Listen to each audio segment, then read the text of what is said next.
이제 악성 임대 리스트를 이렇게 공표를 해놨더라고요. 장난 아니던데요. 저도 좀 겪었던 건데 조금 똑똑한 분들은 계약서 쓸 때 랭꾸님, 네. 오늘 아침에 뉴스 보셨어요? 그 빌라왕들 이야기가 계속 뜨더라고요. 뉴스 일면지에. 네. 강서구 하남 빌라왕 사건까지 전세금을 못 돌려받는 사태가 계속 이어지고 있는데 어떻게 생각하세요? 네, 그게 뭐 그냥 쉽게 끝날 것 같지는 않아요. 최근에 제일 유명했던 게 뭐 인천에 있는 빌라왕이잖아요. 네. 근데 빌라왕은 저는 잘 모르겠는데 최근에 보니까 호텔에서 이렇게 자살했다고 하더라고요. 보상받기가 좀 더 어려워지겠죠. 뭐 그런 유형만 있는 게 아니라 빌라를 신축을 해서 신축 빌라를 대출이 이제 최대치로 낀 상태에서 높은 전세를 세팅해가지고 그때 문제가 됐던 건축왕도 있거든요. 근데 그게 이제 뭐 지역을 넘나들면서 계속 터지고 있는 것 같아요. 뭐 인천에서 지금 거의 반대편, 하나는 반대편이잖아요. 네. 지금 제가 최근에 봤던 거에서는 주택도시보증공사가 이제 악성 임대 리스트를 이렇게 공표를 해놨더라고요. 장난 아니던데요. 되게 많던데 여전히 지금 갖고 있는 물건들, 사고 건수들 여전히 많더라고요. 이게 계속 발생하고 있는 것 같아요. 저는 이게 한두 건이 아니라 이거 완전 ING다 생각하고 있고, 그리고 저도 이제 지난주엔가 상담을 좀 했었거든요. 네. 그 중에 20대 젊은 여성분이었어요. 근데 상담 내용을 들어봤더니 전세금을 못 돌려받았다는 내용이었거든요. 어떡해. 그래서 이거 뭐가 문제지 하고 딱 들여다봤더니 그분이 광교에 있는 오피스텔을 전세로 들어갔던 거예요. 아니 그렇게 좋은 오피스텔도 사기를 당해요? 근데 이제 조그만 원룸 오피스텔이니까 그리고 이제 매매가보다 전세가가 더 높더라고요. 왜냐면 또 최근에 또 매매가 좀 내렸잖아요. 네. 그래서 이 사람이 이제 경매에다가 지금 넣었더라고요. 한번 생각해봐요. 경매를 신청하는 사람들은 이걸 사면 그래도 1,000만, 2,000만 원을 먹어야 될 거 아니에요. 근데 시세는 여기 있는데 전세가가 여기 있는 거예요. 이걸 사면 전세금을 다 내어줘야 돼요. 그럼 매가보다 싸게 사면 전세금 여기 있잖아요. 그럼 자기 돈 2, 3천만 내어줘야 되는데 누가 이 경매 신청하겠어요. 그래서 아마 그냥 끝까지 계속 낙찰이 안 될 거거든요. 그래서 이분은 자기 전세금을 지켜야 되니까 방어 낙찰을 지금 고려하고 있다고 괜찮겠냐고 나한테 물어보더라고요. 그래서 이런 분들 보면 안타깝죠. 이게 되게 먼 이야기가 아니라 주변에 지금 엄청 많다 이런 생각이 들어요. 그리고 이분 같은 경우는 나이가 20대잖아요. 그분이 전세금 1억 정도 있었는데 뭐 40, 50대 1억이랑 사회초년생이 다 모아놓은 1억이랑 그 무게가 다르잖아요. 완전 다르죠. 그리고 대부분 그 사기당한 사람들 다 20, 30대예요. 그래서 야 심각하다 그 생각하죠. 아니 제 주변에도 전세 사기 당한 친구가 있거든요. 아 그래요? 근데 이거를 작심하고 이렇게 네. 사기 치려고 하는 사람들로부터 뭔가 우리가 예방할 수 있는 방법이 없을까요? 야 작심하면 쉽지 않죠. 일단은 완벽한 예방은 저는 없는 것 같아요. 진짜 전세가 사라지지 않기 전까지는. 근데 이제 뭐 조금 예방할 수 있는 방법들은 있겠죠. 좀 점검할 수 있는 방법들. 뭐 예를 들어서 이런 거죠. 전세가율 자체가 너무 높은 부동산은 사고 발생 가능성이 일단 높겠죠. 그러니까 작심을 했다는 말은 자기 돈이 안 들어가야 되거든요. 그래야 이걸 많이 할 수 있으니까. 그러니까 처음부터 매매가랑 전세랑 거의 차이 안 나는 거를 사가지고 임대 주고 그 전세금 가지고 또 딴 거 사고 또 임대 주고 그거 가지고 또 전세 주고 이렇게 해야 100개, 200개를 할 수 있잖아요.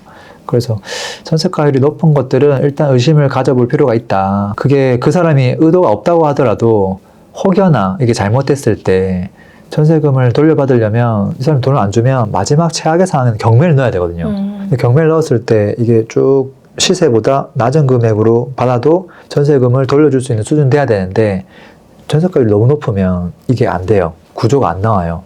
그래서 돈을 못 돌려받을 거거든요. 전세가율이 좀 중요하지 않을까 싶어요. 첫 번째로는. 그러면 전세가율이 한 어느 정도 선까지 괜찮을까요? 일단은 뭐 마음 같아서 10%면 좋죠. 들어가는 날짜 근데 회의적으로 말이 안 되고 네. 90% 너무 위험하고 최소한 이제 입찰을 했을 때 그 매매 가격의 뭐 한 70% 정도에서부터 낙찰이 많이 되니까 전세가율 자체도 70% 밑으로 내려오면 좀 더 안전하지 않을까 그런 생각은 들어요. 전세가율이 첫 번째인 것 같고요. 두 번째는 전세가율은 예를 들어 70%인데 대출이 30% 있으면 어떻게 되는 거예요? 그럼 100%잖아요. 그럼 100%잖아요. 그럼 내 돈을 돌려받을 수 있는 가능성이 거의 없어져요. 은행은 제 생각에는 받아갈 것 같거든요. 30%니까. 그래서 앞에 선대출이 끼어있는 집은 저는 되도록 조심해야 될 것 같아요. 네, 선대출이 뭐예요?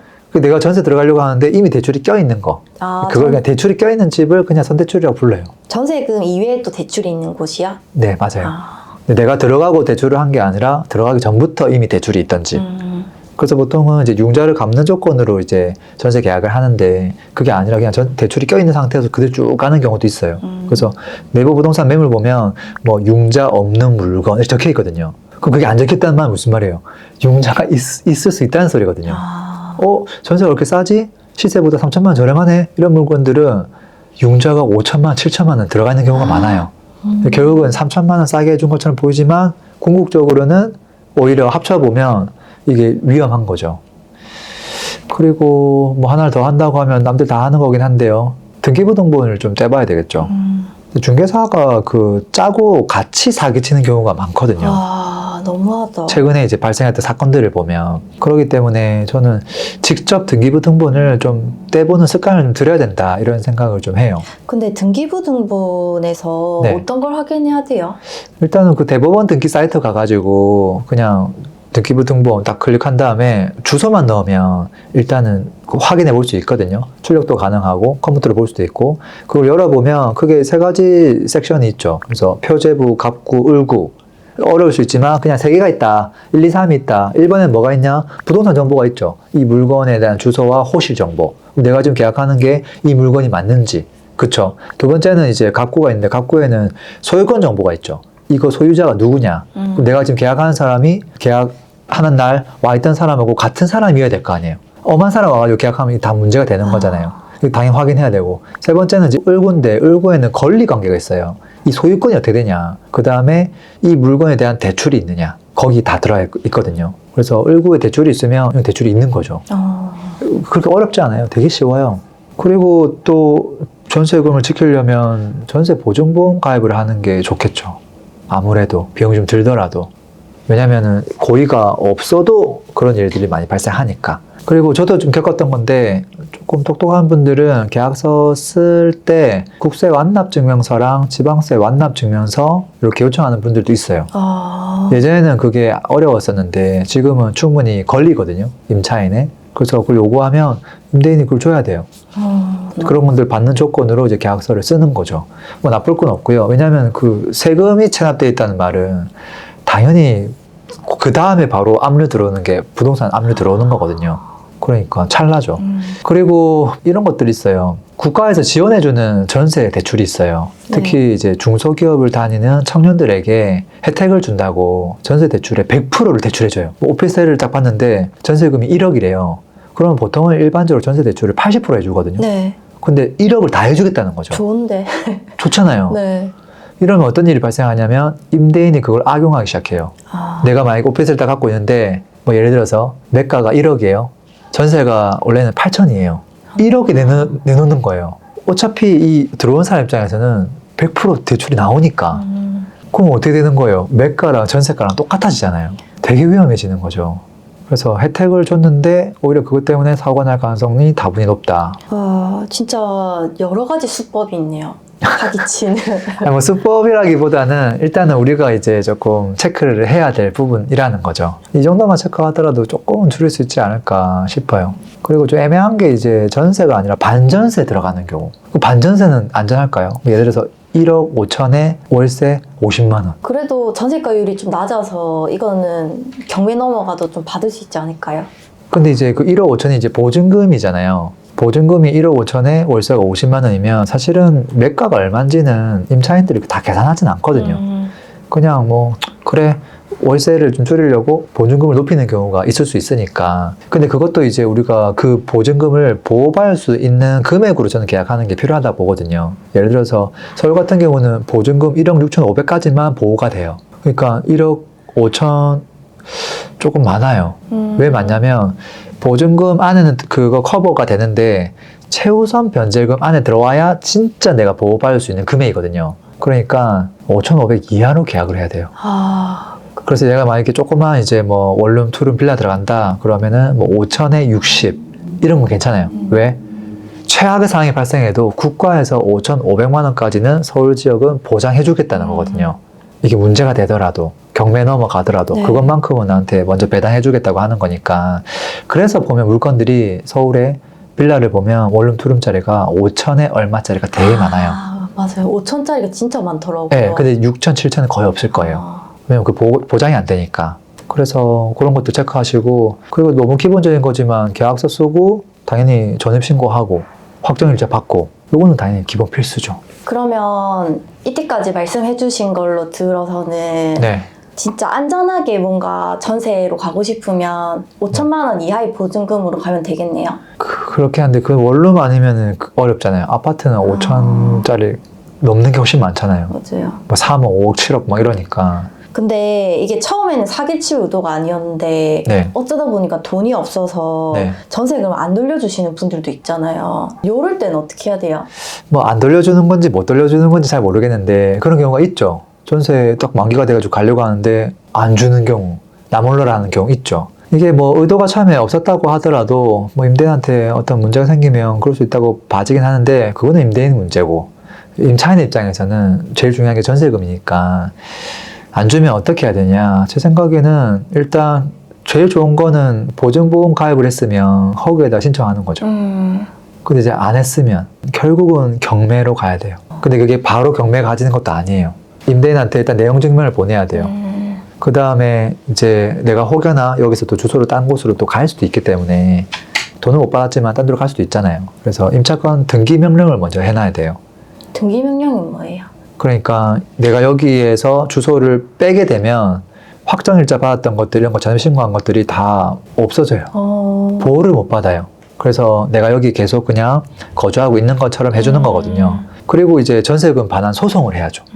소송을 해가지고 이 사람이 답변을 안 주고 했을 때 그때서야 비로소 이제 경매 신청할 수 있는 거예요. 결국 경매 신청 들어가가지고 누군가가 낙찰받으면 그 낙찰받은 사람이 그 잔금을 칠 거 아니에요. 그 잔금을 가지고 이제 전세금 못 받아간 사람도 주고, 뭐 혹시 뭐 대출을 또 은행도 주고 작업을 하는 거죠. 아, 너무 어렵네요. 맞아요. 그래서 아마 처음에 그런 일을 당하고 나면 이거를 어떻게 해야 되나 아마 멘붕 오는 분들이 많을 것 같아요. 그리고 뭐 요즘은 다행스럽게도 인터넷에 정리가 좀 잘 돼 있어요.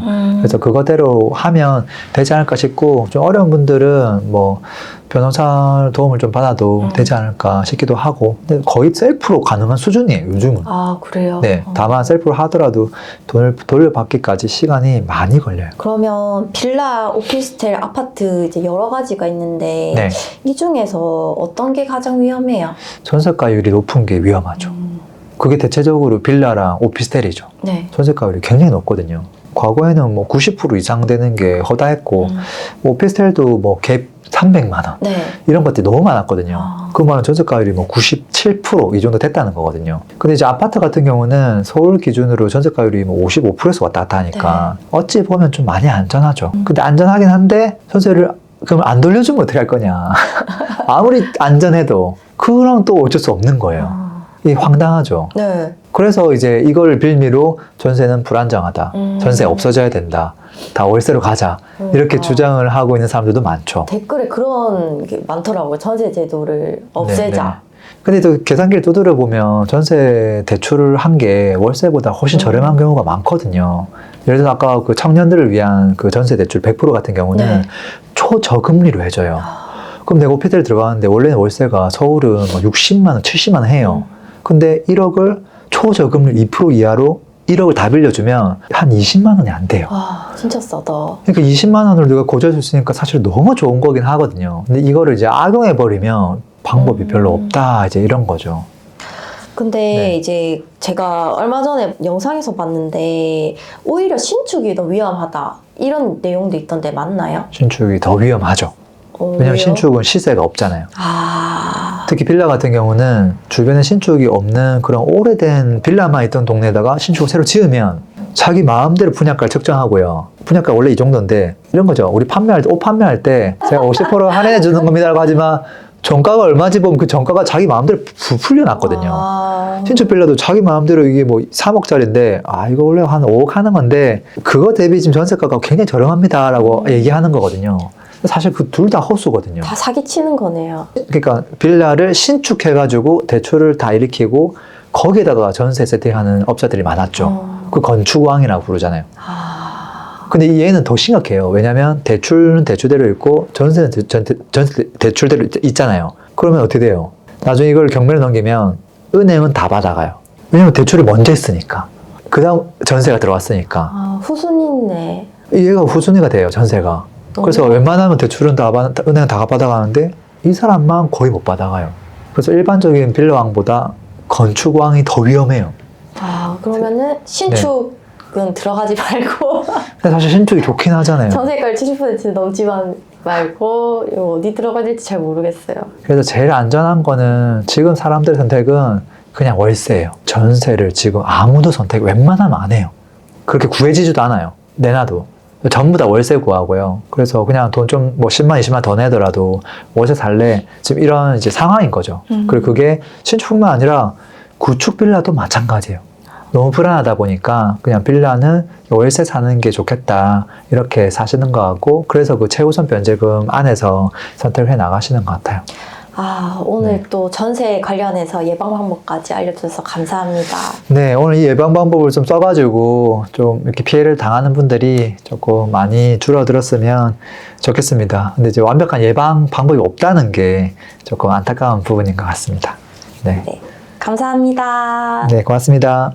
광고 한번 하겠습니다. 집을 언제 어디에 사야 될지 고민이 많은데요. 사실 타이밍만큼 중요한 게 없죠. 언제 사느냐, 이게 너무 중요하죠. 그것들을 우리가 어떻게 손품으로 알 수 있느냐, 저평가된 단지, 시세 비교가 어떻게 해야 되는지, 이런 내용들을 집중적으로 담아둔 제가 거의 만 9년 동안 하고 있는 정규 강의입니다. 오프라인을 진행하니까요. 좀 필요하신 분들 참고하시면 좋을 것 같고요.